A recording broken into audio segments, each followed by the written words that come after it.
இது ஃபர்ஸ்ட் மலேசியாவின் செய்திகள் உங்களுக்காக.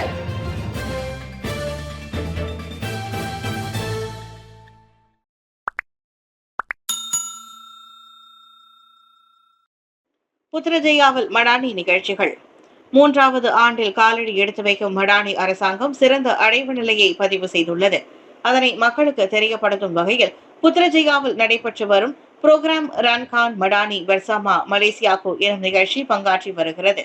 அமைச்சுகள் மற்றும் நிறுவனங்களால் நடத்தும் பல்வேறு கண்காட்சிகளும் நிகழ்ச்சிகளும் மக்களுக்கு பயனுள்ளதாக அமையும் என்று துணை பிரதமர் டத்தோஸ்ரீ ஃபடிலா யூசுப் தெரிவித்தார். அமைச்சரவை சீரமைப்பு பிரதமரின் விருப்புரிமை.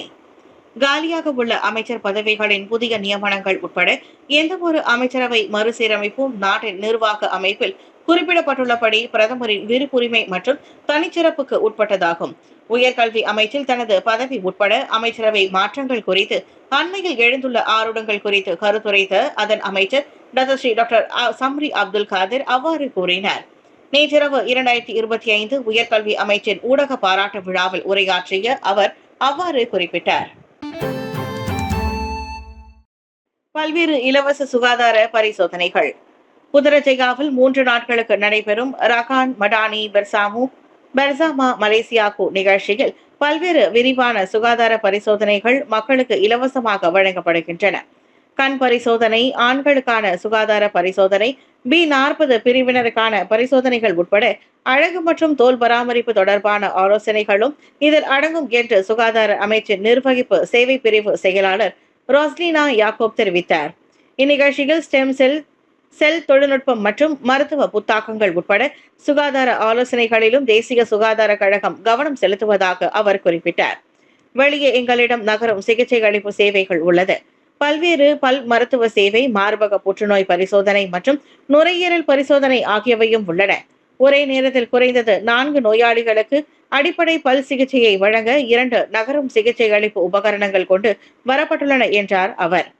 காலை மணி 9 தொடங்கி இரவு மணி 10 வரை 3 நாட்களுக்கு நடைபெறும் இந்நிகழ்ச்சியில் சுமார் 3 லட்சம் பேர் கலந்து கொள்வார்கள் என்று கணிக்கப்பட்டுள்ளது.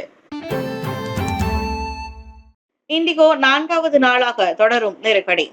இந்தியா புதுடெல்லியில் இருந்து புறப்படும் அனைத்து விமானங்கள் உட்பட 1000க்கும் மேற்பட்ட விமான பயணங்களை இண்டிகோ விமான நிறுவனம் ரத்து செய்ததை தொடர்ந்து இந்தியா முழுவதும் விமான போக்குவரத்து வெள்ளிக்கிழமை 4வது நாளாக நெருக்கடியை எதிர்கொண்டுள்ளது.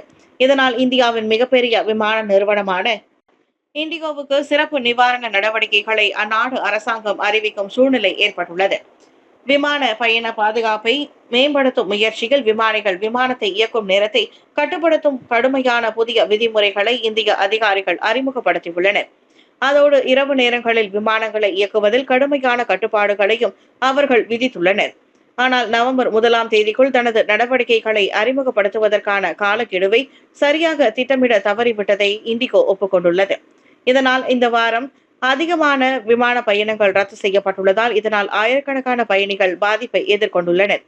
மும்பையிலிருந்து பெங்களூரு வரையிலான விமான நிலையங்களில் சிக்கி தவிக்கும் பயணிகள் பயணத்தை மேற்கொள்ள முடியாததால் தங்களின் திட்டமிட்ட வேலைகளை செய்ய முடியாமல் போவதாக வருத்தம் தெரிவித்துள்ளனர். இதனிடையே இண்டிகோவின் இந்த நெருக்கடி குறித்து விசாரணை மேற்கொள்ளப்படும் என்று இந்திய விமான போக்குவரத்து அமைச்சர் ராம்மோகன் நாயுடு தெரிவித்தார்.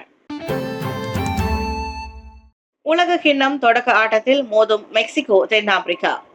2026 உலக கிண்ண கால்பந்து போட்டியின் தொடக்க ஆட்டத்தில் மெக்சிகோ தென்னாப்பிரிக்காவை சந்திக்க உள்ளது. இந்த ஆட்டம் ஜூன் 11ஆம் தேதி மெக்சிகோவில் நடைபெற உள்ளது. 2010ஆம் ஆண்டு தென்னாப்பிரிக்காவில் நடைபெற்ற உலக கிண்ண கால்பந்து போட்டியின் தொடக்க ஆட்டத்தில் மெக்சிகோவும் தென்னாப்பிரிக்காவும் விளையாடின.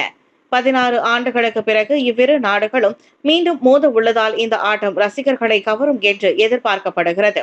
இதனிடையே நடப்பு வெற்றியாளர் அர்ஜென்டினா அல்ஜீரியாவுடன் மோதவுள்ள நிலையில் பிரான்ஸ் செனகலுடன் விளையாட உள்ளது.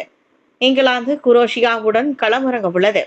அடுத்த ஆண்டு ஜூன் 11 முதல் ஜூலை 19ஆம் தேதி வரை நடைபெறவிருக்கும் இந்த போட்டி முதல் முறையாக அமெரிக்கா, மெக்சிகோ மற்றும் கனடா ஆகிய 3 நாடுகளில் நடைபெற உள்ளது. அமெரிக்காவில் 78 ஆட்டங்களும் மெக்சிகோ மற்றும் கனடாவில் தலா 13 ஆட்டங்களும் நடைபெறும்.